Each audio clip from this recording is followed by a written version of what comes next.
そうですね、卒業制作ちょっと前の3年生ぐらいの時からなんか自分でキャラクター作ったりしてました。多分プーさんです。こんぐらいのサイズの切り株に乗ってるプーさんです。自分の中ではいいものができたとその時思ってるので、あと余計になんかここ頑張りましたとか言っちゃったかもしれないです。原型師それぞれ違うかもしれないですけど、そのキャラクターのイメージをなるべく自分だけのイメージじゃなく、最終的にのユーザーさんたちのことを考えて作ってるっていうところが、大きく違うんじゃないですかね。で、それもまたちょっとアートとは別かなっていうふうに思います。ウソップはずっと作りたかったんですけど、仕事でなかなか作る機会がなくて、であとウソップはキャラクターとしてもすごい好きだったので、多分ワンピースの中ではかなり一番好きかなぐらいですね。決して誰にも負けない強さがあるとかっていうんじゃないんですけど、なんか気持ちの強さみたいなのを感じます。自分がそういう人間かどうかわからないんですけど、ルフィもそうですけど、自分のためというよりは誰かのためみたいな、何かを思う気持ちのために動くっていう、そういう芯の強さはあるかな。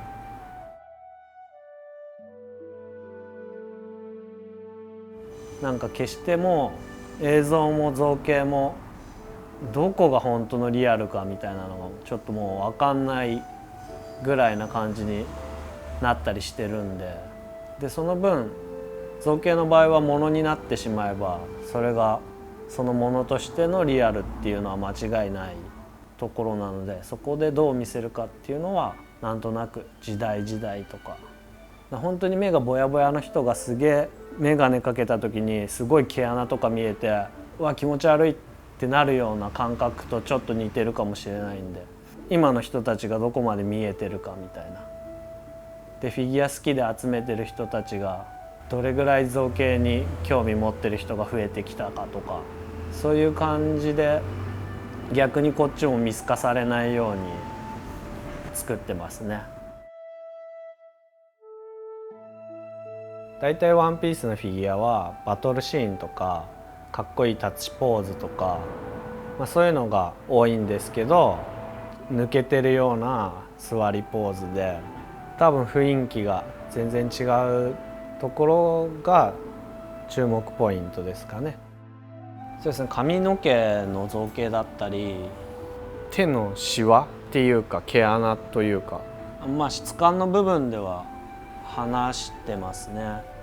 アウトラインを重視しつつ中身は濃くみたいな、ずっと見てられそうな、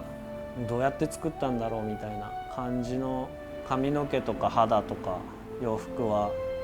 密度は濃いです。シワとかの数は少ないですけど、細かい質感表現っていうのは結構な密度でやってます。日本代表なんですね。あんまり意識したことなかったですけど、ただ日本のキャラクターなので、その表現手法ずっと見て育って日本人なので表現できますよみたいなのは、すっごい気にしてみたらあるかもしれない。やっぱりみんなそうかもしれないんですけど、自分の造形が一番と思って作ってると思いますし、僕も造形力表現力負けてないと思うし、そこら辺では一番だし、自分の中では優勝みたいな、周りの人のまだ見てないか分かんないんですけど、そんぐらいの気持ちでやってます。みんな頑張りましょう。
いや